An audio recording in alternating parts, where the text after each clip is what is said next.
Hey there, welcome back to Tennille Talks. All right, y'all. So listen, before I even give this reading, I'm gonna have to just share something a little personal. I have siblings. I am the only one that has my mom and my dad. The other ones might have my mom. The other ones might have my dad. There are a total of 7 kids. So my mom has 3. I'm her oldest. My father has 5. I'm his oldest. I say that because I've never really had a place. Y'all, before I was married, I already had 3 last names, right? I was born. My mom didn't put my birth father's last name on my birth certificate. She gets married. She gives me her husband's last name. I move out of my mom and her husband's home. I go to my birth father, earth father, whoever, and then I get his last name.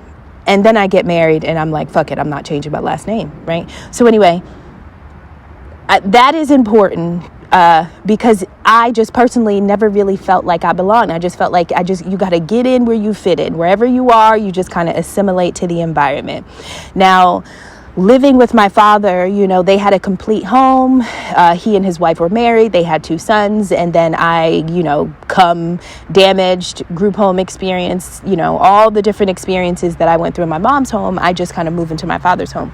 Anyway, me not being welcome was like the thing. I remember my first or second night, my stepmom saying she wasn't comfortable with me being there. There was a clear difference between me and then how she treated the other 2 children that she had with my father. Now, fast forward 20 something years. This could be about maybe 3 years ago, but I remember being very close, like within earshot to my father's firstborn son. And him saying, I'm the oldest. That is what this reading is giving me. I remember him sitting, and I feel like we were in my townhouse, but I feel like I heard him say, I am the oldest, but he wanted me to hear it. So y'all, I am 10 and 12 years older than the 2 children that my father had with his wife. And so I was good enough to take care of them. And then I went off to college. And so the narrative about who I am or what I was, like all of that just kind of shifted and changed. And then now I just become like this ostracized, this thing that just doesn't fit in, this person who's just not good enough. So then I got a nerve to pick up tarot cards and pretend to be spiritual. And I can imagine the way that they have dragged me, right? But it's cool though. It's cool.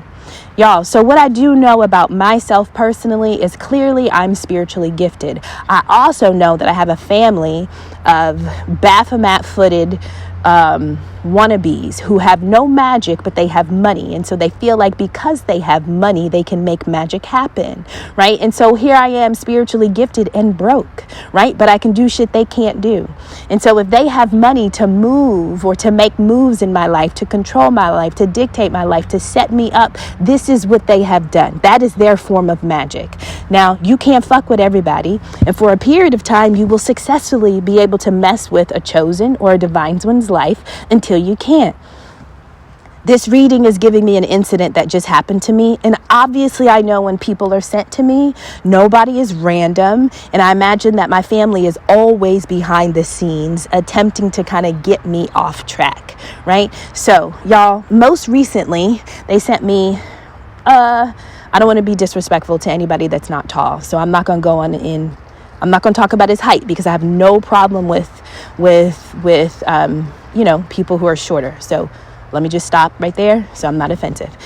They sent me this guy. He's 50, right? He is a monitoring spirit. He is a 50-year-old monitoring spirit, and he has 2 children not far off from the ages of my boys. Now, y'all, this man is so fake, but I think the goal was for him to enter my life, to act like he loved me, to like the whole thing. Literally, I would, if I was who they say I am, I think they were hoping that the outcome that happened in 2018, where I rushed into a marriage. Within 3 weeks of being married, I'm pregnant. While I'm on maternity leave, after having my firstborn, I'm pregnant again. Like, I feel like it's like cattle. It's like they just want to send you out as cattle, and then people, it's y'all, commercial real estate. we're talking about divine real estate. The way people treat the chosen and the light workers, it's like they like to sell you. And then the people that get to have you, or the people that are responsible for being your handler, or whatever the deal is, right? I don't know who gets the kickback, who gets what money, right? And so anyway, the guy that they sent me, I guess I was supposed to be who I was in the past, right?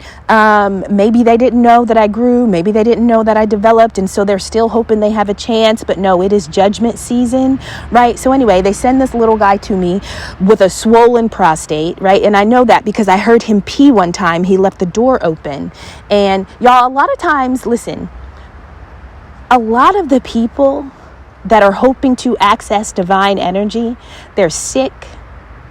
They could have financial trouble, or they've done something immoral, right? And so somebody can essentially be like, hey, I know what you did over there. And so if you don't want me to expose you for what you did, I need you to go ahead and do this for me. So I've got this sister, right? And then this is how the setup happens. It is so weak and it is so lame. But this is what fools with no magic do. They got money. That's not magic though, right? So most recently, I'm talking about within a week, I literally had to shut this guy down who like has been not harassing me, but like, why won't you leave? It's like a pimple that it's like, why, like you can't get rid of. That's what it felt like you're an annoyance, but you're 50. Like, I gotta block you. Like, how many times do I have to try to get you out of my energy? Like, I literally said, why are you here? Like, who, like, right? And so then I just have to read it. I just have to read him, and I have to just be like, look, who's the fool that fooled you into thinking that you could fool me, right? And then I just kind of laid down the law, and I said, listen, if you want money and wealth and prosperity, call the urologist. Don't call me. Like, you're getting nothing from me. Whatever they promised you, whatever they told you, whoever they said I was, I'm not, right? So don't call me. Call the doctor. Get that prostate checked. Like, that's how you take care of your wealth. That's how you take that's how you take charge of your prosperity. Like, y'all don't go out hunting for divine energy to try to heal, trying to take shortcuts. No, ask God why your prostate is failing in the first place, right? When your body is responding to you negatively, how have you been misusing it? And you don't just get to go snatch divine energy and try to heal, but like literally the same way people sell houses is the same way they attempt to sell divine beings. And so I want you to know that your family members, sometimes they think that you're your dealers, your handlers. They're selling you off. That shit is mad unsuccessful. It didn't work. Okay? It didn't work. And so this reading is literally looking like what I just went through. So for Cain and Abel to show up in the same reading, I immediately think of the two fools that I know do this kind of shit unsuccessfully. So here it is, y'all. I'm just going to read it now, but that was my connection to it because, y'all, I don't like people playing in my energy. I don't like people playing in my life. I don't like people playing in my face, thinking that I won't speak on it, thinking I won't say anything about it, right? And so this is what the reading is looking like. So we have Abel. Now, y'all know Abel was the second brother that was killed by the first brother.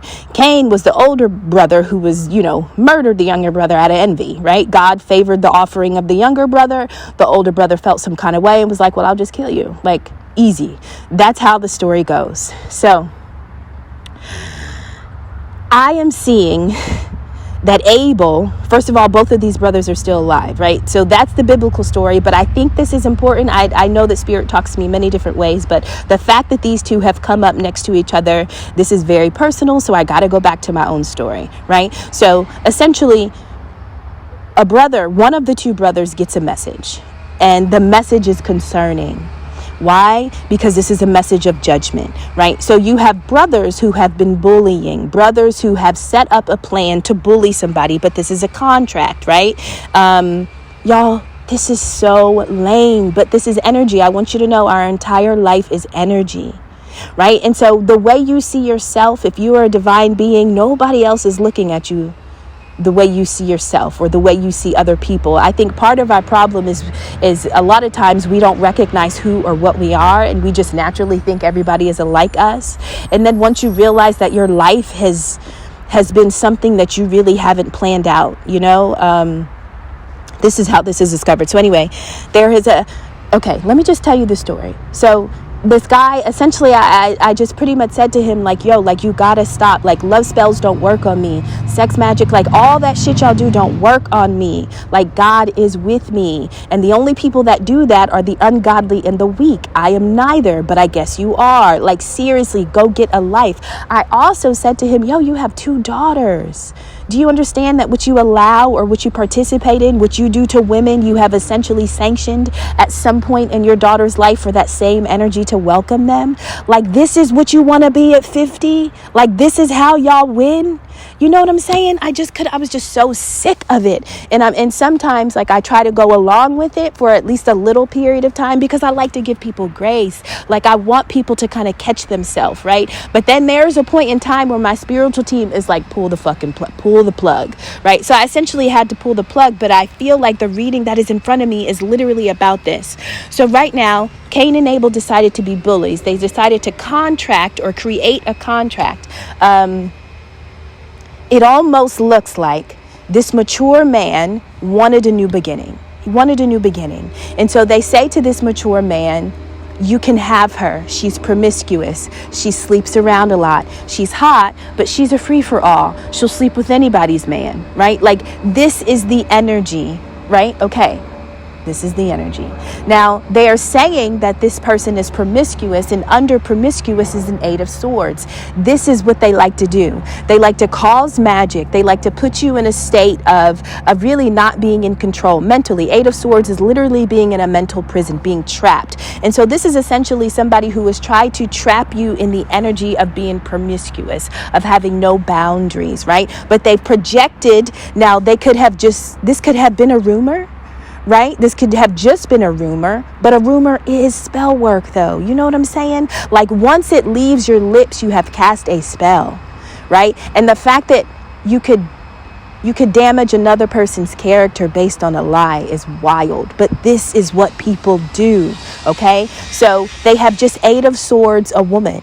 And then the narrative about this woman is that essentially she's a hoe. She'll sleep with anybody. So this mature man, who in my personal life, I know he was only there because he felt like he could get health and wealth. And I'm like, call the urologist. Don't call Taneo, honey. Like, I don't know what they told you. I don't know who fooled you, but you cannot fool me. Like, you have just wasted so many weeks of your own life fucking around in this plan, and all you had to do was call a doctor. Like, I would have gone to the doctor's appointment with you. Like, this, like, people, they will enter your life not knowing that you can be a part of their healing. Like, this is why everybody don't have magic. This is why everybody is blessed with divine energy.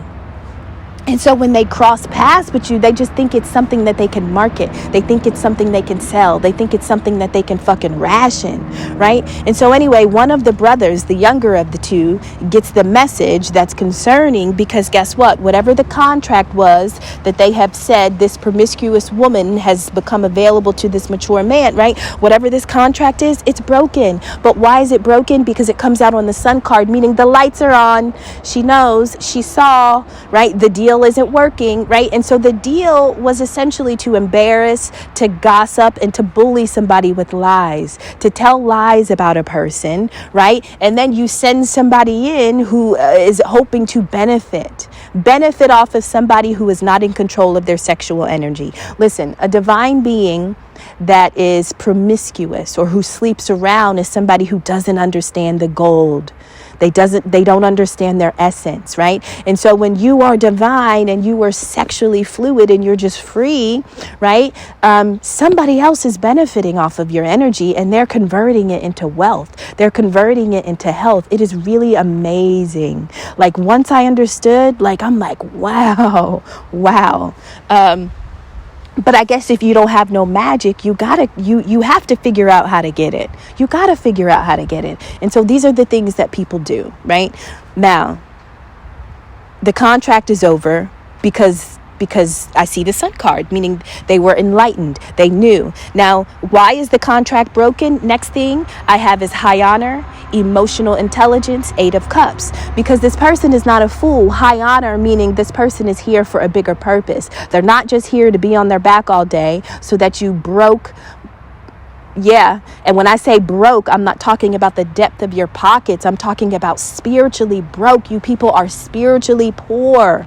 Do you understand? This is not your season. I want you to know, if anybody who is doing this, anybody who likes to contract divine beings by spelling or creating narratives about their life that are lies, y'all, the spiritual crimes that you are participating in, first of all, the secrets are out, because I'm going to tell it. And I'm not the only one that's telling it, right? And so if we're telling it, if we're talking about it, if all of a sudden the lights are on, if all of a sudden the darkness that y'all have been participating, if everybody can see, I want you to prepare for judgment. I want you to know that we are about to watch you get judged for the fuckery, for the bullshit, right? And so Abel gets the message that, yo, the bullying isn't work. This contract that we made to bully her, to take her energy, yeah, well, she knows. Well, then Cain is stressed. It shows him as lacking sleep. He's pressured. He's got a headache, y'all. Let me tell you, the same brother that made that comment to me, I'm the oldest. After being away from that family for like 2 years, I end up getting an email. I love the emails these fools send me. One of the email is from his mother, who would be my stepmother, right? And the email is telling me that, oh, he's been thinking about me. He's having nightmares. He's wanting to end his existence, and all he can do is think about you. If you could just please call him and talk to him.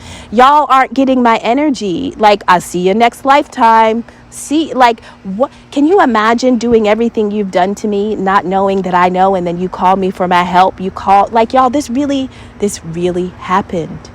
And so at some point, the emails that I have gotten since I've woken up to the reality of my life, my existence, and what was being done to me, the emails really become confessions. Guilt. But they don't know that when they're sending the email, they think, we've got another way. We can figure out another way. But y'all, they really are admissions of guilt. Admissions of guilt. Right? Anyway, this person is stressed, can't sleep. Why? Because this person is emotionally intelligent, meaning just like I walked away from the little man with the swollen prostate that they sent me to do what the fuck ever, right? I walked away because I knew better, but I didn't leave him. I didn't just leave him. Like, I gave him some clues. Like, 1, whatever you do to me will be done to your daughters. 2, if you want money and health, call your urologist, because any money they promised you, you're not going to get it if you're dead. You're not going to get it if you're sick. So if you want to spend money, if you want to experience money, take care of your body first. Don't come to me, right? Like, y'all, this is literally within the past week. This is what I've had to do. And so when I'm looking at this reading, this is just like the reading the other night that I did. And I was like, oh God, this is literally my story. I feel like this is my story. Right? And so the two brothers, the bullies, the ones that created the plan that was unsuccessful. But when people don't have magic and they only have money, they don't have divine intelligence. They don't get the download. They're not tapped in. They're not getting the guidance and the wisdom. And so when the Most High says to Neil, walk away, and he says, but don't walk away in silence, walk away and let him know that you know, so that this fool doesn't go on to do it again. So he recognizes that he is raising 2 daughters and he doesn't want this in their life. So don't participate it in my daughter's life, right? Like, for real. And so now I'm seeing this mature man. Who is coming out in the energy of guilt, confession, apology. So these 2 fools set up a mature man and a plan that was never really a plan. The light was always on. Nothing was ever in the dark, right? And for y'all, for a period of time, like, I didn't directly say to the guy, like, I know why you're here. I know what you're doing, because honestly, I don't do it until I am told to do it. You understand? Just because I know what you're doing, I'm not always immediately told to just read you. They don't always tell me to read you right away. Sometimes you got to play around a little bit, right? Because maybe they're hoping you make another choice. This mature man is coming out as Stephen. Now, in the Bible, Stephen was one of the original 7 deacons, right? He was considered a man that was spirit-filled. He was an evangelist, but he was arrested, unjustly condemned, and stoned to death, right? This was essentially the church's first martyr. So Stephen was a Jesus believer, a Jesus follower, right? But he was the first person to be martyred. Y'all, listen, this man that they most recently sent me, he's essentially my first one, because I have never I have never directly, you know what I mean? Like just read somebody, just told them from start to finish. I've never exposed them to themselves in the way that I did within this past week. And so now I get the energy of somebody, this mature man. It literally says knowing they fucked up, right? So mature man knows he fucked up, but the reason why he entered this life of this person who was supposed to be promiscuous, right, is because they wanted a new beginning. But the way you went about getting the new beginning, right? And so this mature man is somebody who didn't trust. This mature man is coming out as somebody who didn't trust his inner voice. So somewhere along the way, something inside of him said, stop, turn around, don't do it, don't continue. You don't want these problems. But now you have become Tennille Talks' first live martyr because you didn't stop, because you didn't trust, because you didn't listen to your inner voice, right? And so now we get the guilt, the I'm sorry, I apologize, the confession. No, don't tell me. I already know what I know, right? I already know what I know. So y'all, I don't know if this has happened to any of y'all recently, but I'm telling you, within the past week, I had to read somebody their rights. Now, I understand what season we're in. I don't necessarily think that these type of energy harvesting schemes are going to stop. I really think that our family members are always the first people we should look at. As those responsible for auctioning us off or trying to set up plays where they can make a little money, right? By essentially making somebody else your handler. That's what this looks like. Two fools who told some old guy, hey, we got a deal for you, right? We can sell you a house, whatever. Like, that's how this is feeling to me. That is exactly how it's feeling, but the house was haunted, right? The house was haunted. And so now don't nobody want to live there. Nobody wants to talk to Tennille. Don't nobody want to play with Tennille, right? No, because you were fucking around. And then I found out about it, right? And so now when this happens, I just want you to know that everybody will be my martyr. I will expose you, right? So stop. If you are in my family and if you think you've been doing this shit behind the scenes, don't you know I know it's you? There's no day that I don't go by that I don't lay my cards on the table and I get a message from spirit about what you're doing. Right? And so if you think that contracting my energy out to somebody is going to save your money, it's going to retrieve the wealth that you have lost and will continue to lose, if you think that it is going to heal those that are sick and dying, it is not. The only thing that can help you is the thing that created you. You need to go back to your beginning. Go back to your beginning. Stop attempting to steal somebody. This is the thing, y'all. Divine beings, chosen ones, you're close to God. And so these are people that essentially want you to put a good word in for them. But I can't put a good word in for you with God. And the way a divine being puts a good word in for somebody is by being contracted to them in a relationship.